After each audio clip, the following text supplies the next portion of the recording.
अजितदादांचा phone आला, त्यावेळेस आम्ही एकत्रित होतो पार्टी म्हणून, आणि मग त्यांनी मला घरी बोलवून घेतलं. माझी अपेक्षा होती की त्यांनी सांगावं की भाषण चांगलं झालं, अजून चांगलं कर. त्यांनी सांगितलं की भाषण चांगलं झालं, पण एक गोष्ट महत्वाची तुला सांगतो. म्हणलं काय? अरे भाषण देत असताना, अधिवेशनामध्ये बोलत असताना तुझ्यावर कॅमेरा असतो, जरा बटणं जरा वरपर्यंत लावत जा. म्हणजे एवढं बारकाईने लक्ष त्या काळामध्ये माझ्यावर होतं. आता ते गावकीचा विचार करतात, पण भावकीला कुठेतरी विसरलेले आहेत. अर्थमंत्री आहेत, कुठेतरी निधीच्या बाबतीत त्यांनी तिथं विचार करावा अशी मी विनंती करतो. भावकीकडे लक्ष दिलं म्हणूनच तू आमदार झालास. जरा जयंतराव त्याला विचारा किती मतं पडली, पोस्टल बॅलेटमध्ये आलाय आपण.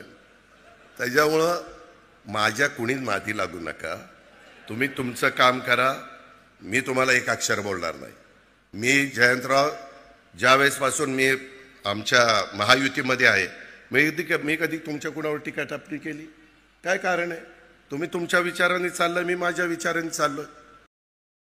1,20,000 निवडून येणार असो, आमचे 2-0 खाल्ले असतील, कधी काय सांगता येत नाही.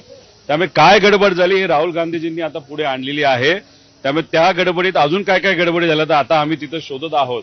पण एवढी ताकद माझ्या विरोधात लावून सुद्धा तिथे असलेल्या प्रामाणिक जनता यांनी मला आशीर्वाद दिला. 1200 का न होईना आता मी निवडून आलेलो आहे, पण मी शांतता मात्र त्या ठिकाणी बसणार नाही. पुढचे 5 वर्ष या सरकारच्या नाकात दम हे सामान्य लोकांच्या वतीने आणल्याशिवाय आम्ही गप्प बसणार नाही.